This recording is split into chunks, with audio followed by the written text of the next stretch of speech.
troisième et dernière partie de Politicien, votre rendez-vous politique. Nouvel invité m'a rejoint. Il était dans la première partie de cette émission. Salif Koné, vous êtes expert en stratégie militaire et défense. Merci de m'avoir rejoint. Et Claudie Sierre est resté avec moi de même que Patrick Mbeko, le géopolitologue. Mettre fin au drame qui se joue en Libye, c'est d'abord empêcher de nouveaux départs. Mais comment y parvenir? Avant d'en parler avec vous, je vous propose d'écouter ce qu'en dit Moussa Faki Mahamat. Il est le président de la Commission de l'Union africaine. L'coutume est grande et ma volonté inébranlable de tout faire pour que les criminels rendent compte de leur ignominie. J'ai dans la foulée et en attendant d'identifier avec plus de précision d'autres réponses structurelles, décider ce qui suit. L'envoi en toute urgence de Madame Amira El Fadel, commissaire des affaires sociales pour une mission en Libye, pour porter notre message de vive préoccupation aux autorités libyennes, de solidarité, de compassion et de soutien aux victimes des crimes.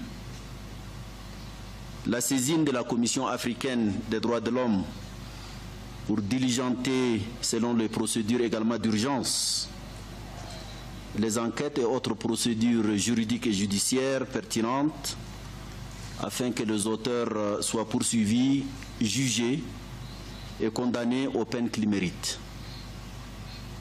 La demande adressée à certains États membres pour la mobilisation des appuis logistiques aux fins de rapatriement éventuel de ces migrants africains en Libye qui souhaitent rentrer dans leurs pays respectifs.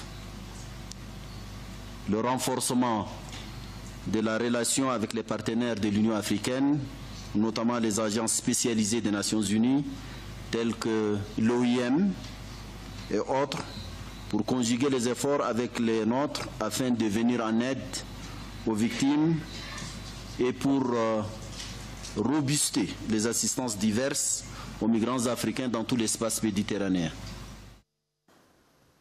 C'était donc Moussa Faki Mahamat, le président de la Commission de l'Union africaine. Claudie Sierre, et une mesure phare a été annoncée par le président, c'est d'affréter des avions pour que tout Africain, il ne dit pas, il n'a pas nommé un pays, tout Africain aujourd'hui en Libye qui souhaite retourner dans son pays puisse le faire. On peut y voir une forme de volontarisme politique. Il a vraiment fallu qu'on pousse, hein. Oui. Il a vraiment fallu que l'on crie, que l'on s'exprime. Alors c'est vrai, tout à l'heure, au début de l'émission, lorsqu'on disait que tout le monde savait, moi dans mon émission sur RFI, depuis des années, effectivement aussi, je dis voilà ce qui se passe là, voilà ce qui se passe ici, tout le monde sait, tout comme par exemple, je parle du drame de la jeunesse, que ce soit les jeunes qui partent ou les jeunes qui restent, et personne ne fait rien. Et un jour on dira peut-être, lorsqu'on prendra les bonnes mesures, mais oui, mais tout le monde savait que la jeunesse ne vivait pas bien sa situation sur le continent. Vous savez, moi j'en ai un peu assez. Mais vous n'êtes pas heureux, vous n'êtes pas heureux, non? J'en ai assez des grandes décisions ou intentions, en tout cas, de décisions, et qui parfois n'accouchent que de petites souris, pour reprendre une phrase toute faite. Il ne faut jamais oublier quand même ce qui s'est joué dans cette histoire-là. Parce que si effectivement il n'y avait pas eu, alors je ne sais pas quel est l'agenda des uns et des autres, mais ce reportage, l'indignation, le fait que, enfin bon bref, bien sûr, nos jeunes seraient encore en train de ne pas avoir en tout cas de regard sur eux. Parce que là, les trafiquants, que font-ils? Certains vont épuiser leur dernier stock d'esclaves. D'autres vont peut-être les tuer. On sait bien que les groupes armés, que les milices ont toujours tué. Nous, on a toujours alerté en disant nos jeunes se font tuer dans le désert, et ça n'a jamais fait bouger nos chefs d'État. C'est parce que je ne suis pas en train d'essayer de les acculer et de leur dire ce n'est pas bien de faire quelque chose. C'est bien s'ils commencent à faire quelque chose. Il ne faut jamais oublier que l'Union européenne a donné le 3 février 2017 une rallonge de 200 millions d'euros à la Libye, justement d'Al-Sarraj, pour pouvoir enrayer, pour reprendre un terme qui se veut diplomatique, enrayer cette migration. En réalité, c'était pour stopper ces migrants-là. On savait bien qu'ils allaient se retrouver dans un cul-de-sac, dans un pays où on tue les nègres. Patrick Mbeko, comment doit-on imaginer cette mesure qui vient d'être annoncée dans sa phase pratique? Les gens, ils sont pris en otage, ils sont dans les mains de leurs ravisseurs. Comment est-ce qu'on peut organiser leur rapatriement? On ne pourra pas l'organiser, à moins que les ravisseurs acceptent de les laisser partir. C'est aussi simple que ça. Vous avez un gouvernement qui ne dirige rien en Libye. Al-Sarraj dirige un coin du pays. Vous avez Khalifa Haftar dans un autre coin. Oui. Et puis les milices, les amis de l'OTAN, qui dirigent aussi certaines régions du pays. Et ce sont ces gens-là qui gardent en otage nos frères, c'est sûr. Ce sont ces gens-là qui les vendent. Pourquoi? Parce qu'on a besoin de leurs organes. Les gens oublient ça. On les vend parce qu'on a besoin de leurs organes. Ou alors pour de la prostitution, autre chose. Et ces gens-là, vous allez demander à ces gens-là, mais écoutez, rendez-nous nos populations, ils vont rentrer chez eux. Non, mais vous avez suivi quand même les témoignages de certains oui, tout à fait, tout à fait. Ils disent clairement qu'on leur demande d'appeler leur famille en Occident pour qu'ils envoient l'argent. Et même en Afrique. Exactement. Même en Afrique. Et même quand ils le font, après ils changent d'avis. Alors en fait, ce que le monsieur de l'Union africaine dit, c'est du n'importe quoi. C'est de la com, en fait, parce qu'il y a eu quand même cette vague. C'est de la com. Mais que faut-il faire? Que faut-il faire là maintenant? Le problème, c'est ça. Le problème, c'est qu'il y a un pays qui est déstabilisé là.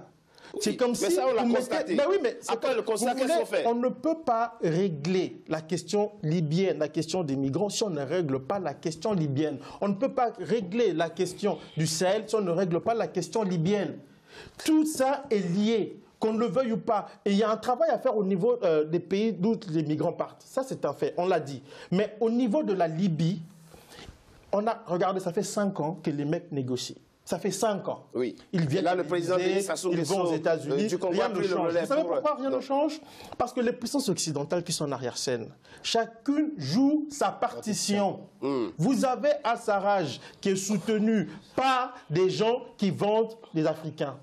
Vous avez Khalifa Haftar qui est soutenu par les mêmes gens qui vendent les Africains. Les deux sont soutenus par les puissances régionales. Vous avez l'Arabie Saoudite, le Qatar, vous avez aussi l'Égypte, vous avez la Turquie. Et tous ces pays sont chapeautés par qui? Par les puissances occidentales.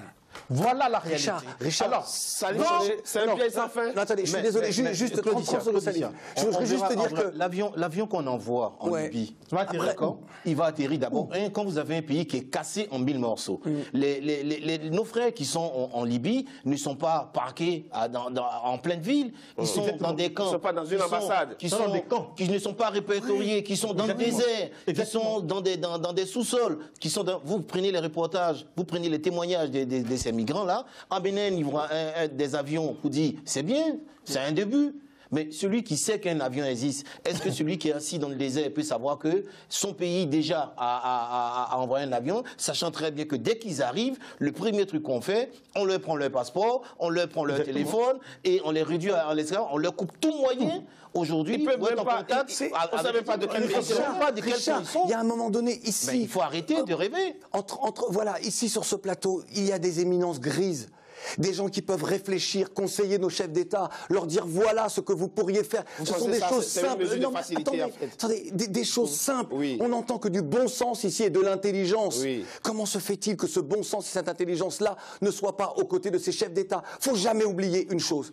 Ce qui se joue là, ce qui est perpétré là, ce sont des crimes contre l'humanité. Vous avez l'Union européenne qui a financé des tueurs, qui a financé des gens pour tuer d'autres gens.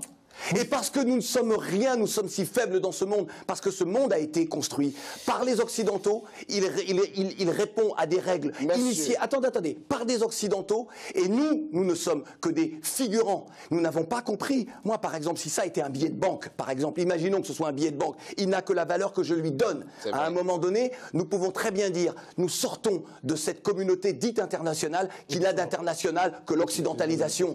Nous pouvons très bien en sortir et dire, maintenant, même si nous n'avons pas les plus beaux satellites du monde, nous allons vivre entre nous, créer notre monde et sortir de ce monde-là. Je vous assure, c'est quelque chose de simple. Nous ne pouvons plus répondre et accepter des règles qui nous oppressent et qui font de nous, même pas des vassaux, des esclaves. Parce qu'en réalité, l'Afrique est un continent d'esclaves.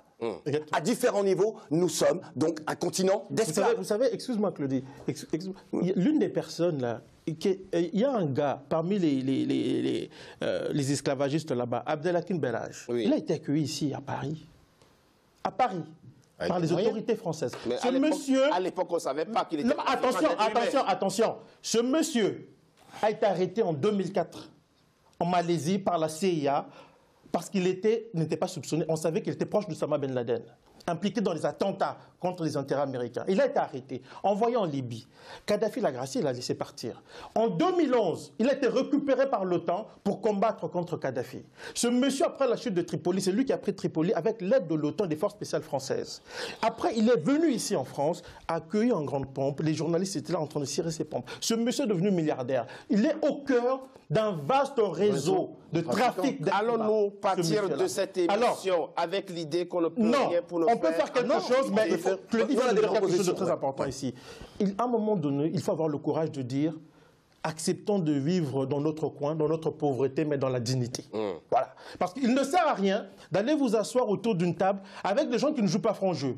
Parce que nous sommes là aujourd'hui, il y aura cette réunion-là en Côte d'Ivoire. Pendant ce temps, Afrique-Union européenne, 29-30 novembre 2017, qu'est-ce qu'on doit dire à ce sommet? Pendant ce temps, très rapidement, on fait il y a les Occidentaux veulent revenir en Libye officiellement.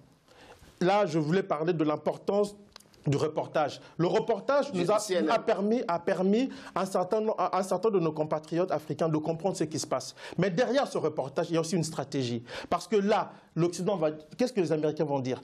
On vend des Noirs, on va l'intervenir, non pas pour les aider, pour des raisons purement stratégiques. Et il faut que l'on le comprenne. Alors, il y aura un sommet de chefs d'État avec l'Union européenne en Côte d'Ivoire. Le président Alpha Condé, a dit « Je mettrai le problème sur la table ». Non, pas mettre le problème. Il faut dire la vérité aux gens qui sont en face. C'est tout. Leur dire, nous savons comment vous fonctionnez, là, enough is enough.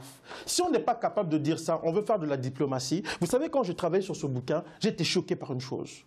Les diplomates que je rencontrais, en privé, ça vocifère comme pas possible. En public, c'est étonnant. Vous les voyez là, comme des bambins, ils vont courber les chines. C'est choquant. Il y a un diplomate, un conseiller d'un chef d'État qui m'a dit, qui était dans tous ces États qu'on parlait de la Libye, mais quand je l'ai vu une fois à la télé, j'étais choqué. J'ai entendu parler, j'étais choqué. Il faut avoir le courage de le faire parce que ce sont nos enfants. Vous êtes en train de nous expliquer que les dirigeants africains doivent tenir le langage de vérité au sommet Afrique-Union. Est-ce que vous pensez que la Chine se soucie de ce que pensent les Occidentaux des Chinois? Vous pensez que les pays d'Amérique latine se soucient de ce que pensent les Occidentaux d'eux? Ils ont souffert, ils ont été sous la bord des États-Unis. L'Amérique latine était l'arrière-cour des États-Unis. Aujourd'hui, ces gens ont décidé de dire enough is enough. Ils ont décidé de prendre leur destin en main. On peut le faire. Moi, je pense que ce n'est pas impossible. Salif Koné. Oui, moi, je pense au-delà de mettre le problème sur la table, tenir le langage de vérité, concrètement, qu'est-ce que l'Union africaine doit exiger dans quelques jours de l'Union européenne? Aujourd'hui, nous avons sur le continent un service de renseignement qui permet de maintenir certaines personnes au pouvoir. Quand il y a des manifestations sur le continent, ils sont bien avancés, bien au courant des trucs. On a un parcours des migrants sur le continent. On sait où ils passent, on sait où ils vont, la stratégie pour arriver à Tripoli, on le sait. On connaît la vague. On a des pays qui sont de l'Union européenne. Ils passent dans les pays africains. Mais on a des forces d'interposition africaines. Pourquoi pas le renforcer au niveau de ces passages-là? Des contrôles, moi, éviter ceux qui sont déjà là-bas. Moi, je parle de ceux qui sont déjà là-bas. Voilà, ceux qui sont déjà là-bas. Qu'est-ce qu'on doit dire? Qu'est-ce que les chefs d'État africains doivent dire à leurs homologues européens au prochain sommet? Le problème, celui qui a été à la cause, comme on dit, c'est le pollueur qui paye. C'est le pollueur qui paye. Je ne vois pas un pays africain aujourd'hui qui a la capacité, ne serait-ce que financière ou militaire, d'aller dans le désert, aller chercher ces immigrants, les localiser. Aujourd'hui, c'est l'Union européenne. Aujourd'hui, c'est l'OTAN. Ils ont assez de moyens, des drones à leur disposition pour identifier, ne serait-ce que identifier sur une cartographie, aujourd'hui, où se trouvent nos frères sur le continent et envoyer maintenant leurs équipes à disposition pour aller récupérer ces gens et revenir là. Nous sommes à une génération aujourd'hui, nous, Africains, une nouvelle génération, une nouvelle ère. Ce que nos parents ont fait, nous ne sommes plus prêts à les accepter aujourd'hui. Aujourd'hui, nous allons les affronter de face, les yeux dans les yeux, et le partage du gâteau aujourd'hui se fera avec nous. Ils n'ont pas le choix, et ça sera comme ça. Frantz Fanon a écrit Les damnés de la terre et j'ai dit, moi, dans mes déclarations, nous ne serons plus jamais les damnés de la Terre. Les Africains, j'ai quelques instants, parce que vraiment, le comité, le collectif que nous avons créé, il y a quand même des propositions, il y a des choses qui vont se faire. Moi, je n'ai pas fait tout ça, cette manifestation, juste pour m'arrêter là. Vous l'imaginez bien, qu'il y a un projet derrière. Les Africains sont les seuls qui n'ont pas le droit de voyager à travers le monde comme les autres. Est-ce qu'il faut rappeler ici comment ont été peuplées les Amériques, l'Australie, la Nouvelle-Zélande, la Tasmanie, c'est-à-dire par le génocide des peuples autochtones, par le vol, par le brigandage. Et aujourd'hui, les Européens sont sur ces terres-là et ils estiment que ce sont leurs terres. Il n'y a pas de raison. Et moi, je ne dirai plus jamais aux jeunes, ne partez pas. Lorsqu'on est jeune, qu'on a 17 ans, qu'on n'a pas d'espoir d'une vie meilleure sur sa terre, on veut chercher l'espoir d'une vie meilleure. Souvenez-vous cette chanson de Goldman, Là-bas. C'est ce qu'il dit dans cette chanson qui a 25 ans à peu près. Aujourd'hui, il y a des possibilités pour que les choses changent. Pour cela, il faut que nos responsables politiques nous écoutent. Je crois, puisque nous sommes au cœur de l'esclavage, moi j'ai souvent dit depuis 15 ans, je dis à différents responsables politiques, je leur dis, nous avons le culte des ancêtres dans nos cultures, dans nos identités. Comment se fait-il qu'il n'y ait pas une journée officielle pour honorer la mémoire des millions d'Africains esclavagés durant la traite arabe et durant la traite européenne? Il faut qu'il y ait ça, parce que ça veut dire que nous nous réapproprions notre histoire et nous écrivons l'histoire, avec notre regard à nous et pas le regard occidental. Il faut qu'il y ait, je l'avais organisé en Guinée en 2015, il faut qu'il y ait aujourd'hui sur un continent de jeunes, qu'il y ait des consultations nationales de la jeunesse. Il faut consulter la jeunesse pour savoir quelle est leur vision de la nation, de l'avenir du pays et de leur avenir également individuel. Ça me semble important. Et puis, il y a un fonds qui a été mis en place depuis déjà 2-3 ans, je crois, pour que l'Union africaine crée un média panafricain, radio et télévision. Il est important aujourd'hui, tant que dans un monde de l'hypermédiatisation, tant que vous ne contrôlez pas l'information, votre image ne sera jamais conforme à la réalité. Il faut donc que ce fonds soit à la disposition de professionnels et que nous puissions créer une chaîne de télévision internationale, une chaîne de radio internationale, quelque chose de multimédia avec des sites et que ce soit la voix de l'Afrique. C'est la fin, mesdames et messieurs, de Politicia, votre rendez-vous politique. Je vous remercie d'avoir été nombreux à suivre.